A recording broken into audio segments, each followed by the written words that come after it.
Здравей, Калчо, здравейте, уважаеми зрители! Едва ли има жена, която не обича масажите, а когато става дума за екзотични масажи, като този, който ще ви покажем сега, удоволствието двойно и тройно.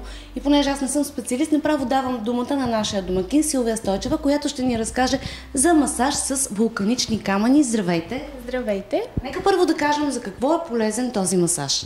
Този масаж е полезен за цялото тяло. Тъкмо сега е сезона на пречистването на организма, на зареждането с положителна енергия, слънчевата енергия и камъните, които са част от земята, тъй като се придобиват от вулканична лава, съдействат за уникалното зареждане на организма. И за енергията, нека направо да видим. Първо да ни покажете един камък какво представлява. Това са вулканичните камъни. В момента този е топъл. По принцип те са кръгли форма, с базалтово съдържание са. Могат да са по-големи, по-малки, в зависимост от това вече на коя площ на тялото ще бъдат разположени.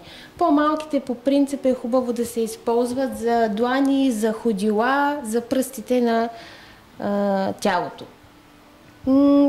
А по-големите? По-големите по принцип се нареждат в основата на гръбначния стълб по цялото му протежение и се свързват с 7-те чакри. Това е много интересно. Виждам обаче, че те са в една много гореща вана. Няма ли да парят на модела тези неща? Да. Ами хубаво е те първо да се нагреят, тъй като трябва да отделят топлината на тялото. Но съм си подготвила тук и малко хладка водичка, за да мога долу-горе да си преценя температурата, просто да не е прекалено горещо на нашия клиент. Да не го изгори, може ли да пипна? Да, може да пипнете. Това доста си пари, наголо ли ще го слагаме? Не, първо се нареждат, както споменах, по целия гръб, след това стоят няколко секунди така и започва същинската част на масажа. Аз ви направо предлагам да го направим това и да го демонстрираме на нашите зрители как се случва. Заповядайте, аз ще се дръпна тук да не ви преча. Подреждаме. Има ли значение точно колко камъка ще се подредят? По принцип има значение, да. По принцип има значение. Хубаво е да са 7 за 7-те чакри. Така, добре. Поставяме сега по-големите камъни. Задължително на гърба трябва да са по-големи. Задължително на гърба слагаме по-големите, а по-малките се слагат на пръстите на крайниците на тялото. Точно така. Така, 3 до тук. Да. Добре, аз продължавам да се притеснявам да не би пък да изгорим модела, обаче така като гледам, май добре вървят нещата, ще ви оставим да поработите. Много ми се ще да питам модела как се чувства, но после ще го питаме, след като мине целият масаж. А междувременно да ви попитам вас, Силвия, казахте 7-те чакри. Ако не вярваме в такива неща, можем да си правим такъв масаж, нали? Ами по принцип е хубаво човек да е с положителна нагласа и да вярва, за да могат да се случат нещата. Добре, продължаваме да видим какво ще се случи от тук нататък. 2, 4, 5 станаха камъните. Слагаме още 2.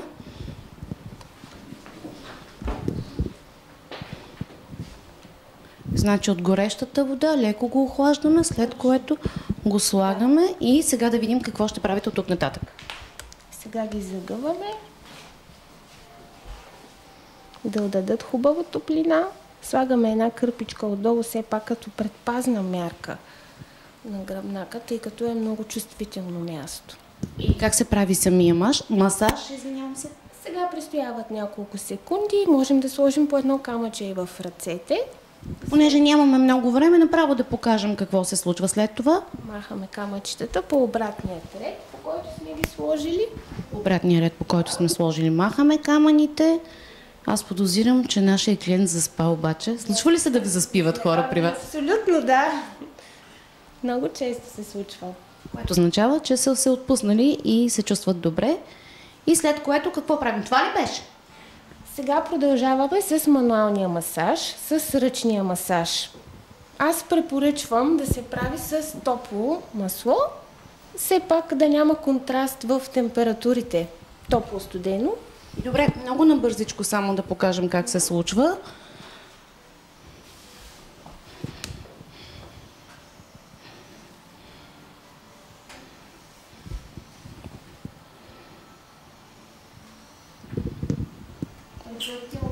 нагряла олиото. Това е някакво масажно олио, което е обогатено с аромат. Ароматите допълнително възбуждат сетивата и действат още една стъпка към цялостното релаксиране на тялото. И на финала, колко често е хубаво да си правим такъв масаж? Честно да ви кажа, този въпрос ми го задават много често и не само за този тип масаж. Но по принцип това е зареждане с положителна енергия. Човек може да си доставя това от вас удоволствие дори всеки ден. Благодаря ви много. Ще ви оставя да довършите вашия масаж, както разбра Калчо, както разбрахте, уважаеми зрители. Почти всеки ден можем да си правим такъв масаж. Той действа добре на нашите енергии и на нашето настроение. Това е от нас за сега.